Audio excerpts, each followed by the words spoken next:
di Giovanni Maduli, che era il nostro referente in loco, e forse anche alla nostra essere semplici e avere un sincero rispetto per la Sicilia e per le sue prerogative, e avere una cultura diciamo non assolutista, non statalista, non modernista, per cui abbiamo saputo, non siamo dei borbonici acritici, e quindi abbiamo saputo ben vedere i gravi errori che furono commessi ai danni dei siciliani da una dinastia che aveva le idee non molto chiare e che comunque fu condizionata all'epoca dalle potenze straniere, dalle potenze dell'epoca, che pure erano votate al suicidio, si avviavano alla decadenza, parlo di Austria, Prussia, eccetera eccetera, e quindi accadde questo, venne calpestata la sacra autonomia siciliana. Ci vuole molto a riconoscere una cosa del genere, mi sembra la palissiana, perché la capitale non è che è una scelta a tavolino, la capitale diventa tale dall'evoluzione storica, sono le vicende. Lì avevamo una capitale, avevamo un'autonomia sacra, perché era gelosamente custodita dai siciliani e rispettata da quella cultura giuridica napoletana finché è esistita. Poi è stata travolta dall'assolutismo, dall'illuminismo, e va bene. Noi siamo figli anche di questa stagione qua, però noi riteniamo che da tradizionalisti vadano rispettate queste cose e eventualmente anche ripristinate. Comunque non metteremo mai il naso in ciò che riguarda i siciliani. Su questa base credo che noi possiamo parlare con i siciliani, con gli irlandesi, con i polacchi, con i latinoamericani, possiamo parlare con chiunque, non abbiamo pregiudizi ideologici, quindi il nostro schema è universale. E detto questo, ci siamo subito affratellati, ci siamo incontrati, abbiamo avuto un incontro da cui si partiva da posizioni apparentemente molto diverse, perché l'indipendentismo siciliano ha avuto agganci con i moti liberali, con i moti rivoluzionari, eccetera eccetera, e invece sulla base dell'amore per la nostra terra, dei comuni interessi nel Mediterraneo, della comune civiltà e della simpatia naturale che c'è e la sintonia naturale che c'è tra i popoli, ci siamo accordati. E non è tutta la Sicilia, come noi non siamo tutto il Mezzogiorno, però penso che siamo la parte più cosciente, che mi permetto di questo autoelogio. Loro oggi ci hanno ricambiato la visita dopo un patto solennemente firmato, in cui abbiamo evitato i punti di eventuali contrasti e ci siamo concentrati sui moltissimi e pesantissimi punti di convergenza. Oggi ci sono venuti a trovare, avevamo invitato Pippo Cianò, che è il decano di questo gruppo ed è una nobile persona, e ha scritto un bellissimo libro che io vi invito a comprare, perché con un punto di vista equanime fa la storia delle due Sicilie e del risorgimento, con una mole di citazioni immensa e con un lavoro da persona certosina e onesta intellettualmente, precisa, puntuale, è una specie di vademecum anche per noi napoletani, quindi vi consiglio di acquistarlo, ce n'è qualche copia credo. Io comincio subito a dare la parola a Gianni Maduli, il quale sintetizzerà, diciamo, il senso di questa loro presenza a Napoli. Accogliamoli come fratelli quali sono. Grazie Edoardo, buonasera a tutti. È un onere non da poco parlare al posto di Pippo Cianò, che è un'icona dell'indipendentismo siciliano. Da ben 79 anni, ancora oggi possiamo definirlo sicuramente il più prestigioso dei sicilianisti e degli indipendentisti siciliani. Sulla breccia dell'onda da più di 50 anni. Ha scritto numerosi libri, numerosi opuscoli, articoli di giornali. L'ultimo libro è uscito proprio un mese fa, ce n'è, come diceva Edoardo, qualche copia all'in fondo se qualcuno lo volesse prendere. Dico solo una cosa, anzi due, su questo libro. Innanzitutto esamina un periodo brevissimo di appena 6 mesi, però questi 6 mesi sono sviluppati in oltre 400 pagine. Questo vi lascia immaginare subito e facilmente quanti particolari, quanti documenti, quanti dettagli sono stati elencati e documentati in questo libro. Fra l'altro, l'altra cosa molto importante che mi preme molto evidenziare è che ha riportato dei fatti assolutamente inediti mai documentati, mai testimoniati da nessuno, come per esempio il saccheggio, e parlo di saccheggio concesso ai garibaldini per 3 giorni dall'indomani che Palermo venne ceduta ai garibaldini. Ecco, Palermo ha avuto un saccheggio di ben 3 giorni e fino ad oggi di tutto questo non si sapeva nulla. Però ecco, non vorrei che l'eventuale lettore facesse l'errore di pensare che il libro tratta solamente degli argomenti della Sicilia, tutt'altro. Spesso i richiami con le 2 Sicilie, con il Regno delle 2 Sicilie, sono frequentissimi. E come diceva Edoardo, Pippo Chanò, da persona di altissimo livello morale, di altissima onestà intellettuale, ha riconosciuto, pur senza negare gli aspetti negativi che a suo parere hanno contraddistinto i rapporti fra la Sicilia, il Regno e la Corona, non ha mai nascosto i numerosi meriti che i Borbone si sono meritati nel governare la Sicilia. Certo, c'è stato qualche errore, come diceva Edoardo, anche se molti errori che noi crediamo errori erano imposti da potenze straniere, come la cessione di Malta e tante altre cose che sembrano errori, invece erano imposizioni o veri e propri ricatti che i Borbone dovevano subire. Bene, detto questo, io vorrei leggere purtroppo Pippo doveva venire, ma è stato colpito proprio l'altro ieri da una fortissima forma influenzale. Aveva già comprato il biglietto? Aveva pagato la nave, ha perso i soldi della nave, aveva preso l'albergo, insomma, niente, ha perso tutto. Mi ha dato questo piccolo messaggio che vorrei leggervi, è brevissimo. Scusate, ma devo cambiare gli occhiali perché l'età c'è anche per me. Allora.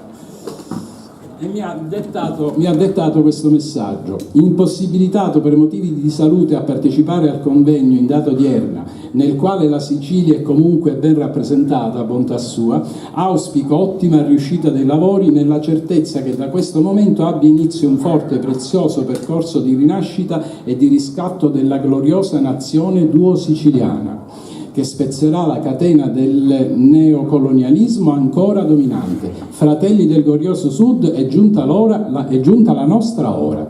Questo è il messaggio di Pippo. Non so se a questo punto ho la facoltà di dire qualcosa oppure qualcosa, sì, 2 paroline molto, molto semplici.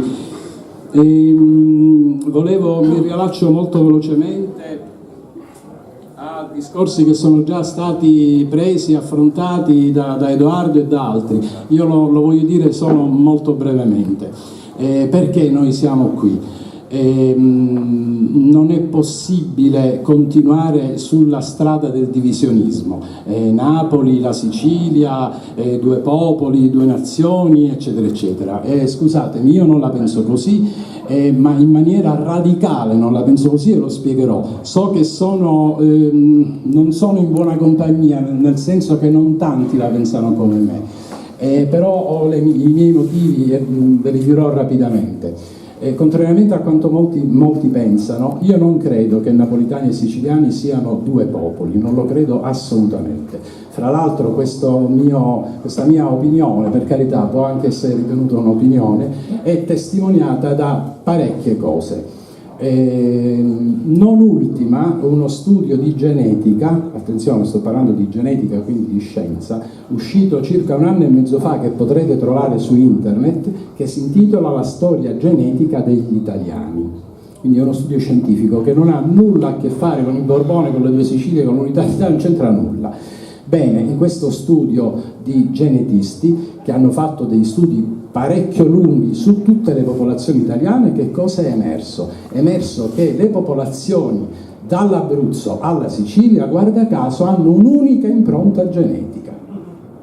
Allora, quando noi notiamo che abbiamo un carattere simile, che abbiamo un'ospitalità simile, che abbiamo un modo di porci simile, un modo di comportarci, di parlare, anche di arrabbiarci simile, un motivo c'è. Quando abbiamo anche, perché no, delle tradizioni culinarie molto simili, il motivo c'è. E se andiamo a scavare nei millenni, scopriamo che al confine fra l'Abruzzo e le Marche c'è una località che si chiama Caccamo. A 20 km da Palermo c'è un paesino che si chiama Caccamo. E com'è possibile questa cosa? È possibile perché 4.000 anni prima di Cristo, cioè 6.000 anni fa, una popolazione proveniente più o meno dalla Mesopotamia, più o meno, che si chiamavano i Sekelesh, da cui discende poi il nome Siculi, conquistarono l'Italia meridionale. Sekelesh nella loro lingua significava falciatori, coltivatori di grano, guarda caso. Bene, quindi abbiamo una località che si chiama Caccamo in Abruzzo e una località a Palermo che si chiama, a proposito, Caccamo nella lingua Sekelesh significa terra amata, terra desiderata. A nord del Gran Sasso, sottolineo a nord perché già a sud potrebbe dare adito a chissà qual è, a nord ci sono delle valli che tutt'oggi si chiamano valli siciliane. A Lecce c'è un monumento, una tomba, che è chiamata la tomba della Medusa, che è il simbolo della Trinacria. Allora che ci fa il simbolo della Trinacria che è della Sicilia in Puglia? Nel Basso Lazio, a confine nel Basso Lazio credo, c'è una località che si chiama Girgenti, che è l'antico nome di Agrigento. Allora, se io metto insieme tutte queste notiziole, pensare che napoletani e siciliani siano due popoli diversi, a me viene duro, scusate, mi viene molto. Allora, che in un popolo, specialmente dove c'è un territorio abbastanza vasto, come le due Sicilie, due città lontane fra loro, come Napoli e Palermo, che hanno avuto anche delle storie diverse. Palermo è stata una grandissima capitale nel periodo medievale, era il centro del Mediterraneo, si parlavano 4 lingue, era la città più grande e più bella d'Europa, stiamo parlando di Ruggero II, Federico II, eccetera. Napoli è stata la terza città d'Europa nel Settecento, nell'Ottocento napoletano, giusto? Benissimo. Ora che fra due città, diciamo lontane, ci possano essere delle differenze anche di lingua, delle lievi differenze di carattere, delle lievi appunto diversità, mi sta benissimo, ma è come dire se in Sicilia facessimo un confronto fra Palermo e Catania. Palermitani e catanesi hanno accento diverso, carattere diverso, architettura è diversa, allora che fai? I catanesi non sono più siciliani? Ma ecco, loro la chiamano Arancino, noi la chiamano Arancina, e là sul Facebook con le liti che ci sono, incredibile. Chiaro? Però non posso dire che i catanesi non sono siciliani perché hanno un accento diverso dal palermitano, che magari voi non avvertite, ma noi siciliani lo avvertiamo immediatamente. Appena un catanese arriva a Palermo, appena mi dice ciao, dico tu sei di Catania, subito, chiaro? Quindi che si tratti di due popoli, scusate, ma io non lo accetto, sbaglierò, io chiedo scusa per questo, ma io non lo accetto. Quindi, allora perché siamo qua? Perché dobbiamo finirla con i divisionismi, con le parrocchie, dobbiamo fare unione, dobbiamo fare muro tutti insieme, perché come è stato già autorevolmente molto meglio di me già detto, ci stanno massacrando, e non è che stanno massacrando il lavoro, l'economia, la scuola, la sanità, questo è tutto vero, stanno massacrando molto di più, stanno massacrando la nostra filosofia di vita, come dice spesso Edoardo, i nostri rapporti umani, stanno uccidendo i nostri figli, i nostri bambini con i vaccini. Attenzione, qua voglio fare un chiarimento: il falso problema vaccini sì, vaccini no, che i media mainstream ci vogliono propinare, è un falso problema. Il problema non è vaccini sì, vaccini no, il problema è che ci fanno certe porcherie nei vaccini che non ci dovrebbero essere.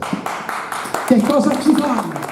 Che cosa ci fanno all'unire dentro un vaccino che devo dare a un bambino di 6 mesi, di un anno? 10 vaccini. Io non sono contro i vaccini, però il dottor Montanari, che qualcuno di voi conoscerà sicuramente da internet, che ha fatto gran belle ricerche, si è posta una domanda: com'è che nei vaccini per i bambini ci sono tante porcherie,